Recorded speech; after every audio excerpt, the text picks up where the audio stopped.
Welcome back to the ABL review. We got Season 20 North Division Week 4. So who had the week off this week? I should really commit that sort of thing. I don't think, yeah, Zach didn't play this week.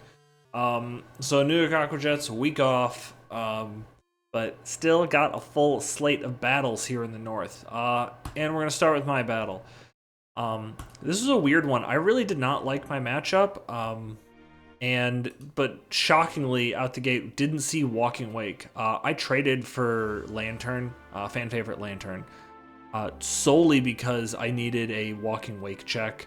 It caused some issues with the rest of my team, but we'll probably talk about that when we get to ad drops, which I forgot to cover for the South. Damn it! Oh no, I gotta fix the framing, guys. Sorry. Okay, sorry. I only missed one turn of bad framing. So this is kind of a weird battle. Didn't go how I expected, but I do see no ground type, which is kind of nice, even though I do think I have flip turn. But I was suspicious of this Miss Magius just to start out with, and then we saw it get burned, which means I know I don't want to give him my leftovers. Got to figure out what I'm going to do, and I decide my Choice Scarf is less important on my Raging Bolt. I'll let him be Scarf locked, because I can deal with it later. Pivot back into Lantern, pretty safe there, and now I know what he's locked into because he wasn't going to go for anything super scary, so I'm going to flip turn out. Ceruledge Edge is going to come in. I know that I'm safe to set up there. Set up a substitute. Now this isn't what I had planned this substitute for, but it really works out with the fact that there's a Bisharp here. So I'm gonna go ahead and Swords Dance.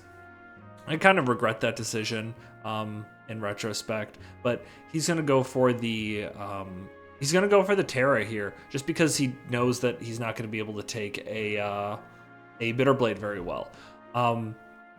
Wasn't my intention in that, but you know, I exhausted his Terra. I'd much rather have this Bisharp go Terra Dark. Actually, that's a legal Terra for him, right? Right, that is.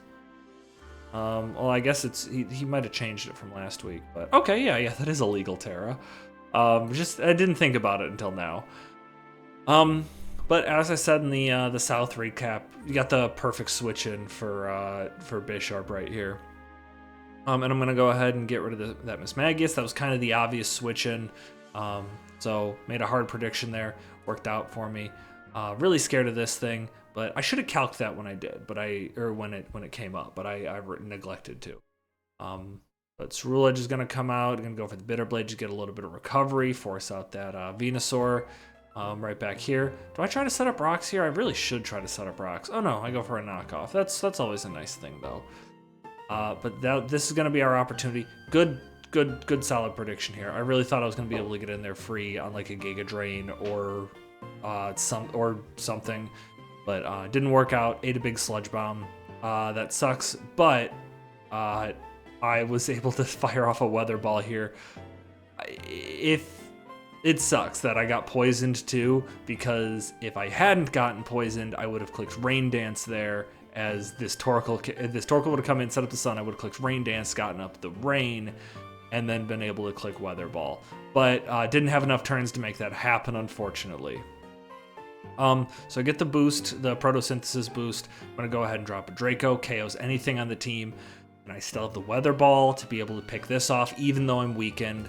At this point, I'm in a really solid position.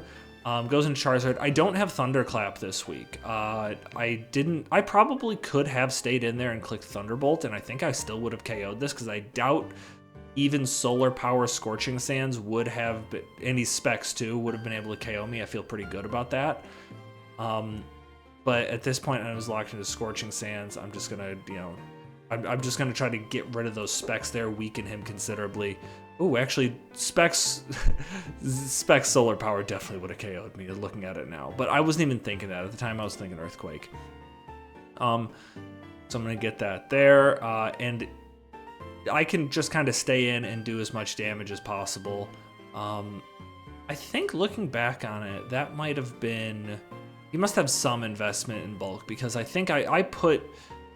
the way I put Draco Meteor on here specifically to be able to Oko Gallade. So either I was calcing with Photosynthesis boost, or he's got some bulk. But no matter what, I've got Skarmory in the back to be able to take on these 2 physical attackers, so I'm not scared at this point, especially when I go ahead and I see that Life Orb recoil. I'm just going to go ahead and roost that off, stay as healthy as I can for when this Bisharp comes in.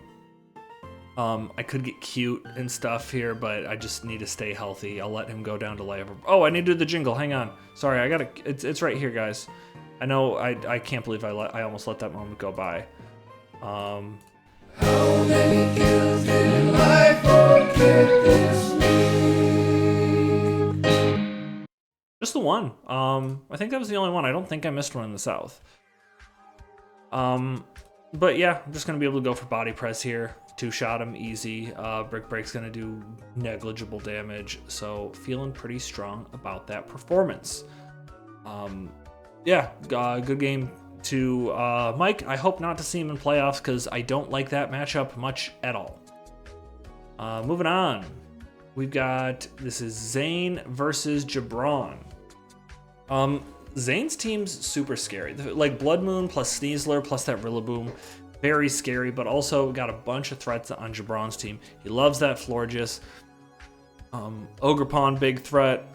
Roaring Moon, obvious big threat. Corviknight's very good.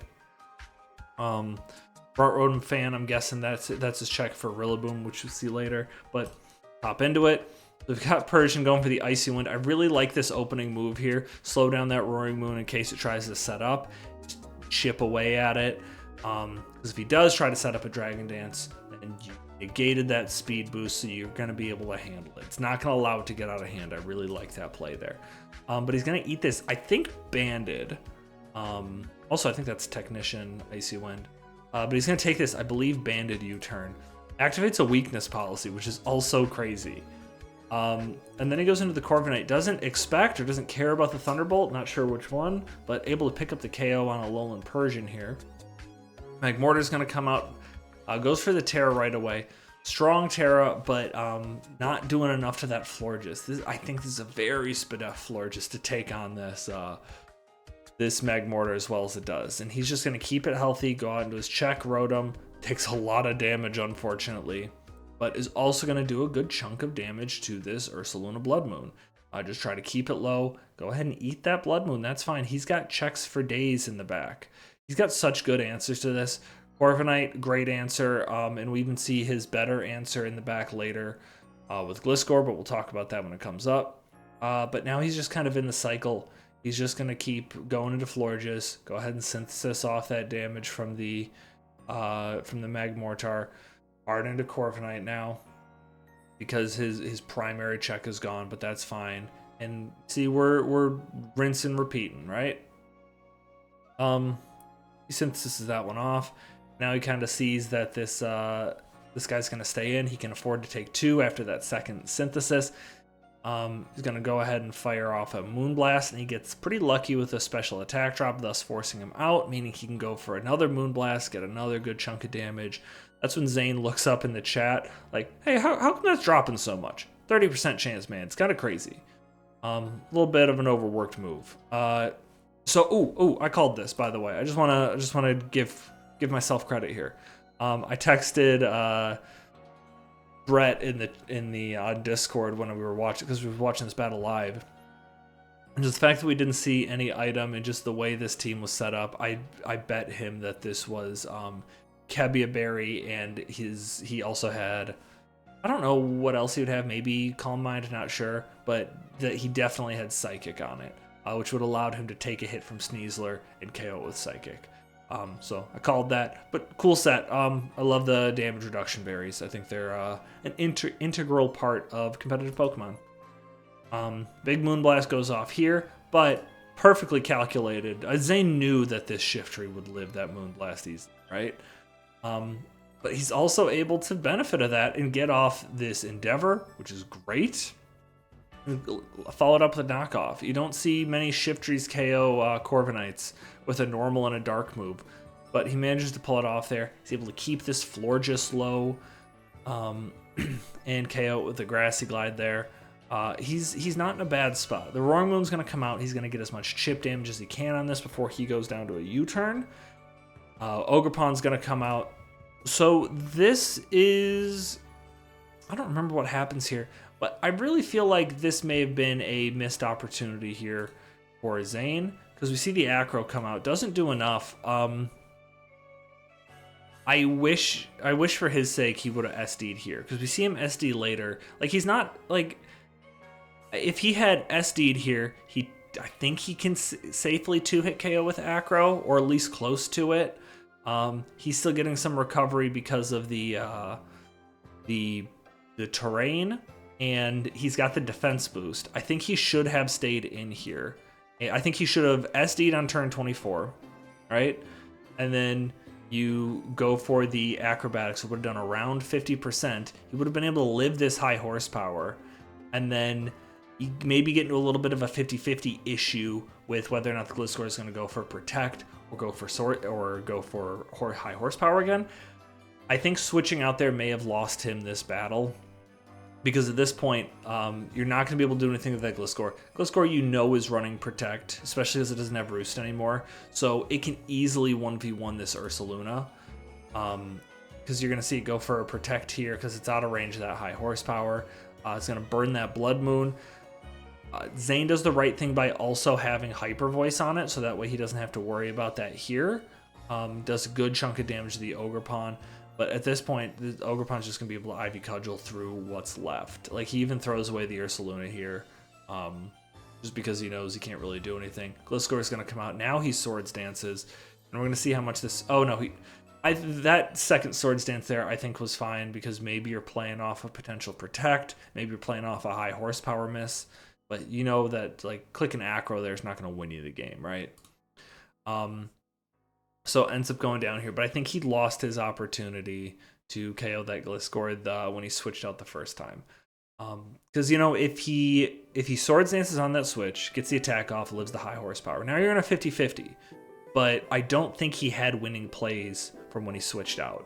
So you go from a coin toss, whether or not you get that Protect versus Swords Dance versus high horsepower versus acro play right. And then he threw it away because he was unburdened. He would have been faster than the Roaring Moon, been able to KO it with acro or CC, whatever he had to go for. Ogerpon was low enough where he would have been able to KO it. I think he definitely made a mistake there at the end. But Jabron gets a big win there, pretty important for him. Next, we're gonna have Curtis taking on, give me a second, Drew. So I was really interested, because Curtis is just like, no, I'm going to have Terra Ghost on Smeargle and nothing else. Didn't change it for week 5, by the way. So I was really excited to see what he was going to do, especially because he led off with Smeargle. So it's like, okay, awesome. And he's led off against a Rapid Spinner. Like, that's the perfect setup for him. So now he's going to, like, okay, he's going to go for, like, whether it be Ceaseless Edge or Stone Axe, or just go for Sticky Webs. Then he's going to block it by going Terra Ghost. No, Final Gambit, does as much damage as he can and dies. Which I think he didn't have a great way to deal with Toadscruel here. So I guess if you want to sacrifice all of Smeargle to do that, I think that's very funny, first of all. But it is what it is. So we got the Gengar coming out, going for a Hex here. Kind of surprised. I kind of expected to... I guess he was predicting the Scizor to come, right? Takes a decent amount of damage from the Gouging Fire, but not so much that it's the end of the world. This gets scary for Drew right here. We see the Espathra start to set up with these speed boosts. He actually gets the Stealth Rock play right. That's really good for him. Takes a big chunk of damage from this Dazzling, but he actually psychs up and steals those stat changes. Now, he's never going to end up being faster, right? Because he psychs up and then the speed boost goes off. But this does mean that if he can't go for Dazzling Gleam on this next turn, because it's going to be doing less than 46%, because now he's got that Spadef boost. Gonna go for the Shadow Ball, get off a bunch of damage. I guess he is going to be faster. This must be a bulky Espathra. But Curtis doesn't really freak out. He goes for the Calm Mind here, gets a speed boost. Now he's faster. Unfortunately, this does put him in range of Bullet Punch, because otherwise he is in such a winning spot here. But you'll notice he doesn't have Hazard Clearing on this team. What is his Hazard Clearing option? I don't recall. He's got to have one, though, right? I think he does. Is this just the thing that we've been talking about? Yeah, Rapid Spin Defog, that's his only hazard clearing options. He doesn't have good hazard options outside of the Toxic Spikes. Really think it's something he probably would like to address. Okay, let me get rid of these because we're done with these battles. Because in this battle, we see it becomes an issue for him. Especially because this is non-heavy duty boots Incineroar. We actually see him eat the citrus berry here like it's Gen 7 or something, and this is berries on Incineroar. Pretty crazy. What is this, Gen 7 VGC? That's a joke for Zach. I hope he appreciates it. So yeah, that's how you're able to check Scizor, I guess, but I really think if you're not going to be having hazard control, you need boots on some things. Porygon's going to come in. I'm really surprised he's running download as often as he is, because especially against this team, I'd think you'd want to run Trace, and you'd want to be able to trace this Regenerator on Alamalola. You'd be able to trace Volt Absorb on the Kilowattrel, and be able to just force it to have to go for Hurricanes or switch out, one of the two.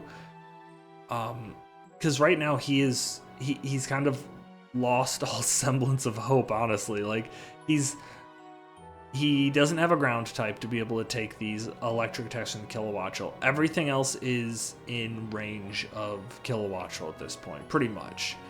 And we see that comes to fruition at the end here.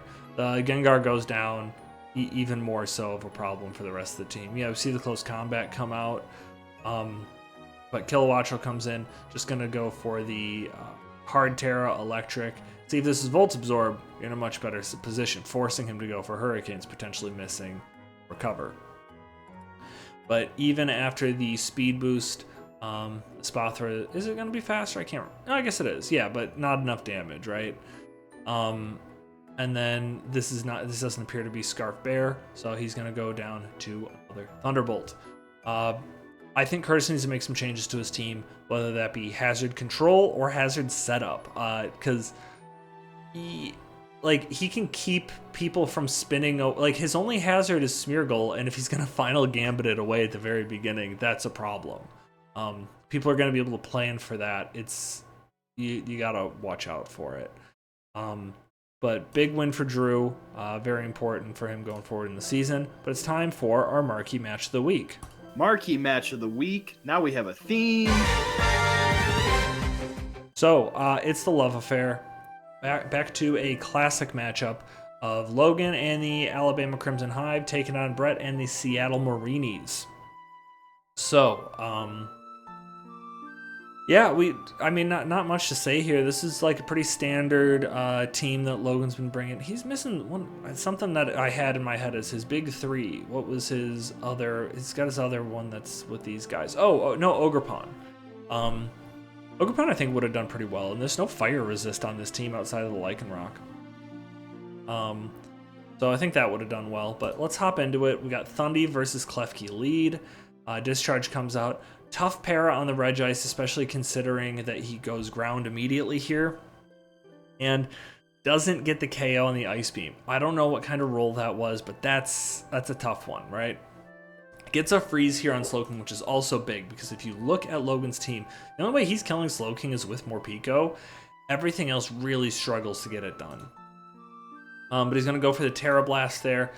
That would have done really good damage to Slowking. Well, not really good damage. It would have done respectable damage. So I guess that's how you could have dealt with it. But comes in the Meowscarada there. Hard into Klefki. Smart play, so that's what you got to do. Thunderous T is going to come in, go for the discharge. A decent amount of damage picked up by the Play Rough. Now the electric immunity is gone. You can Thunder Wave stuff if you need to. Brett's just going to try to wake up here, right? He's just going to try, or not wake up, but thaw. But he's going to end up sacking this. Oh no, he doesn't end up sacking it to the Latios. So, yeah, I don't like this play. I don't like that he sacked the Morpeko here. I think you probably should have gone Klefki there, but what I would have done when you switched out the Latios on the Slowking is I would have gone into Morpeko here and gone for an Aura Wheel, because you actually would have turned Dark type on the switch in. Now you're faster than everything, sans a potential Scarf Meowscarada or Scarf Lycanroc. You can do a good amount of damage to something, because after you get that KO, you're going to go Electric type, and the only thing that can come in and block that is Masquerada, and then maybe you get in this scenario, but the only way he's outspeeding you is if he's Scarf, and that means you have that information, which would have come into play later. Sacking the Morpeko for pretty much nothing, not a fan of. Obviously thought he was going to be slower than the Pecharunt there, so that was kind of weird. Maybe a bit of a mistake from Brett, which we don't see very often, but that Gigaton Hammer does a good amount of damage. Does 37 there, plus follows it up with a crit knockoff. So that para ended up coming out to, I mean, because he also would have gotten leftovers recovery, right? Or did he already get knocked off? He already get knocked off before that? Yeah, he must have. Oh yeah, he got knocked off there, right? Okay. So lost another 21% there. But followed up with a crit Terra Blast, kind of makes up for it, I think. I think that is a 1-for-1, because the first Terra Blast, oh, no, I guess it, no, it didn't matter, because it would have done that much before. So that para led to a crit knockoff, so that would have done like, what, 15%? And that also, so, you know, this has been rough luck on both ends. I don't know if you want to say that the freeze and the crits cancel each other out. I think they're close. But something to consider there. This crit, I don't know if that crit mattered. That's an interesting one. I'm going to take a second to calc this on the side. Because I don't know. Let's see. Regice, that's how it's pronounced. Versus Meowscarada. I'm going to say choice item. We'll put it at Scarf. I guess I have these set. I could figure it out. 28, yeah. Oh, he was definitely max HP, right? Almost certainly. So, okay. That crit didn't really matter. Yeah, that crit didn't really matter. It does minimum 28, unless this is like Fizz Def Regice, which I don't think it is. Then did 28 min. So that crit doesn't matter. It doesn't feel good though. The Lycanroc comes out, able to set up the Stealth Rocks. I think pretty important for later. A little bit of good luck on Brett's part not getting the poison right there, because would have been confused, potentially starts to lose turns there. Does get the poison there, gets confused. So, you know, potentially came out to damage from the drill run that wouldn't have happened, but it is what it is. Hex is gonna, that crit I don't think mattered because it would have easily 2-hit KO'd, if not O-code there. Malignant Chain doesn't get the poison there. Would have been super big if it had, because, okay, so we see it go off there. Yeah, it gets the Earthquake.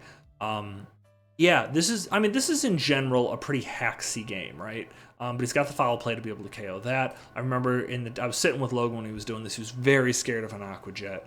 But he's like, I've got nothing I can do, right? Also, big clutch play here by Brett. Saving this very low HP Lycanroc. Didn't want it to hit itself in confusion or take another round of poison damage. For this reason right here, Endeavor knocks that Klefki down to 5%. So, we know watching at home, because I just said it, this is a Scarf Meowscarada. If he didn't do that Endeavor, that means he couldn't afford to go for triple axle here. Which he does. And then after that, he's locked in triple axle. It's just a matter of hitting attacks, right? There's nothing he would have been able to do. I think his other moves were, I mean, presumably knock off Flower Trick U-turn, right? Those are your other moves besides triple axle. Klefki would have walled him, essentially. So Logan doesn't know it, but I mean, we'll let it play out, and then I guess we'll come back and review, right? So it goes for Thunder Wave here.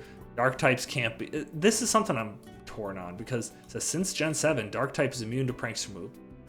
The fact that this needs to be in here because people constantly keep forgetting or don't know the mechanic. It's not an intuitive mechanic. I kind of don't like it. I do think Prankster Pokemon are really annoying, so having just a type that's able to be immune to them, I do appreciate that, but it's not an intuitive mechanic, so it's really important that you guys remember it, because it comes into play. So, hits the first triple axle here, hits the second triple axle, and then at this point, all he's got to do is hit triple axles, because he's Choice Scarf.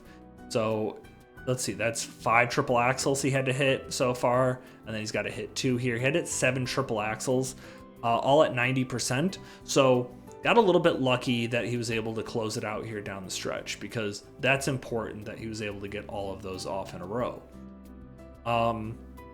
So what Logan needed to do that I think would have been hard for him, he didn't have enough information to know what he would have needed to do. Let's go back here. Is on this turn, go out into Enamorous and sack it, right? Then this Meowscarada turns Ice type because of the triple axles, because of Protean, and then he can come back in. He'll still have enough HP to live rocks. He'll only take 6%, and he'll be able to go for a Thunder Wave. Then this Latios is faster at that range. I believe, heck, Luster Purge might have KO'd. I think he was, I don't remember what Latios he was. I can't remember if he was Specs or if he was some other boosting item. But he wasn't Scarf. Oh no, he was Scarf on this. So that's the only way he would have, like, he would have had to paralyze it. But good counter Scarf from Brett to be able to do that. Draco Meteor would have had to KO, but man, if you missed the Draco Meteor and then all this stuff went right for Brett on 90% accurate moves, that's that. But very close game here. Really close game. Came down to just couple little tactical errors by Logan. I wouldn't say blunders by any stretch of the imagination. So a couple tactical errors in the mid game by Logan. Really good late game by Brett. Brett, I would say, is probably the best late game Pokemon player in the league. He does a lot of stuff well, but I think his late game is strongest. But that wraps up the battles. Let's fix the framing here, right? That's what we do? Yeah. We're not looking at rules. We don't care about no stinking rules. Okay, so I'm going to talk about ad drops. And then I'll probably talk about South ad drops because I forgot to talk about it. So if you're here from the South, or if someone's like, hey, where's the ad drops? Direct them here. So you can see them over here. We've got Chicago Cub Chews are going to drop Suicune and Rillaboom to pick up Zoroark and Iron Treads. I think that this is, like, Iron Treads gives them hazard clearing and hazard setup in one Pokemon, which I think is something that they needed.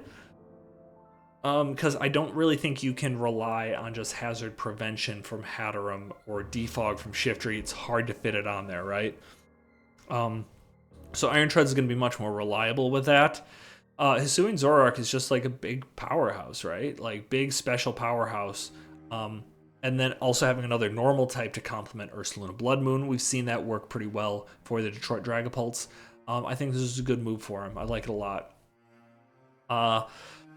Something that I do notice is his team's kind of ground weak. He's got the one resist in Shiftry. So that could be a potential problem for him. It was mitigated a little bit before by the fact that grassy terrain was going to be up a lot against because he had the Rillaboom. Which also means that your Sneasler sets, you're probably not running that Unburdened Grassy Seed anymore. Not probably, definitely. You can't. You don't have... I mean, you could run Grassy Terrain Shiftry or something, right?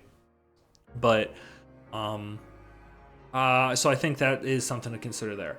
I also made some changes. After acquiring Lantern, I realized I had a severe ground weakness. I still do with, like, Raging Bolt, Ceruledge, Overquill, Lantern, Vulpix. Not that I'm bringing Vulpix a lot, but, you know, it's there. So I needed to make some changes there. Dropped Alolan Sandslash, which was another Pokemon that was weak to ground.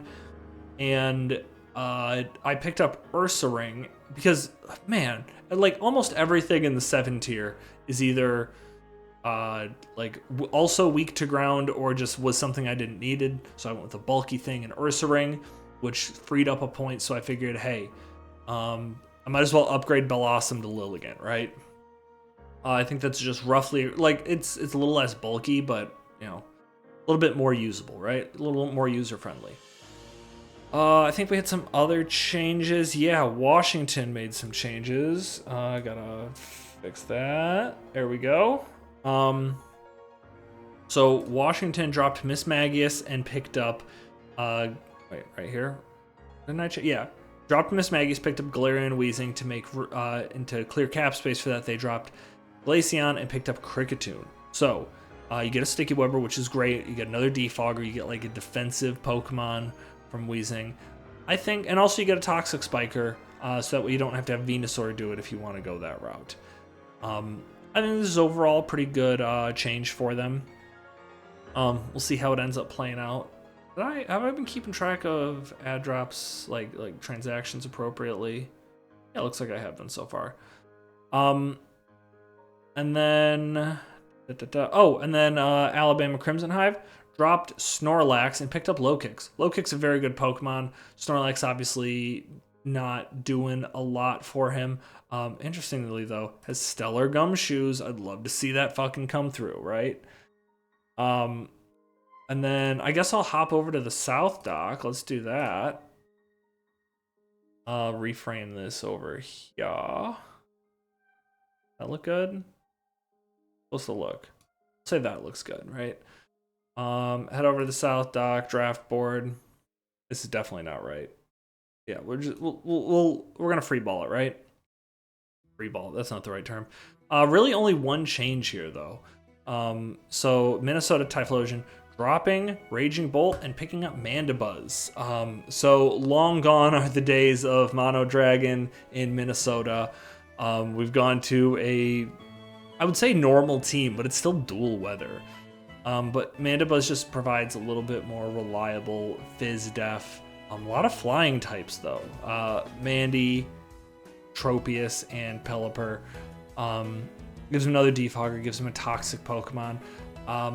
I feel like this may be potentially ushering Pecharunt out at some point, because I don't think Pecharunt does a lot for the team at this stage.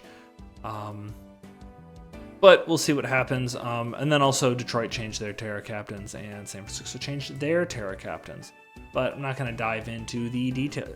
Wait, I put F. Oh, it's not San Francisco. It's an old team. Santa Fe changed their Terra Captains. That's old news. They always do that. I think that probably wraps this up, though. I'm supposed to... What I've been doing, I've been looking at North... I should look at the North standings.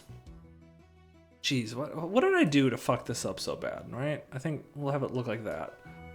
So yeah, I'm at the top. I'm lucky to be there. But the Aqua Jets, 1 game behind. Even the 8th place team, only 2 games behind. This is like just as open as the South is, same thing for the North. I have a little bit better positioning in terms of like being set up to get a 1 seed, although I have some tough games down the stretch against these 3 teams after my bye week. So by no means am I in any sort of safe position here, but I have started out pretty solid. But we're going to see where that goes. Schedule for next week. So we've got Brett taking on Mike. Should be an interesting game. After Mike has made some changes. Brett's all out of changes. He's stuck with the team he has, but it's doing well for him so far. But Brett's in a tough spot because he already had 2 losses on the season. Needs to try to stay up with it, because if he wants to fight for a first round bye, as he's been doing pretty much every season since he's been in, he's got to probably win down the stretch, right? We've got Drew versus Logan. Should be a really exciting game. I like both of these team constructions, so we'll see how it goes. I'm taking on Zane. Another tough matchup for me, but I like my matchup a lot better than when I played Mike last week. And Curtis versus Zach. I believe these 2 guys know each other. In my head, this is like, ooh, this is going to be a good rivalry game, but I actually don't know how much they converse. I just know that they were both brought in by Kyle, so I assume they're the same person. Wouldn't that be like the ultimate grift, right? And Jabron's got the week off, so that I think wraps everything up that we need to talk about here. So thank you all for listening. We'll see you next week. Goodbye.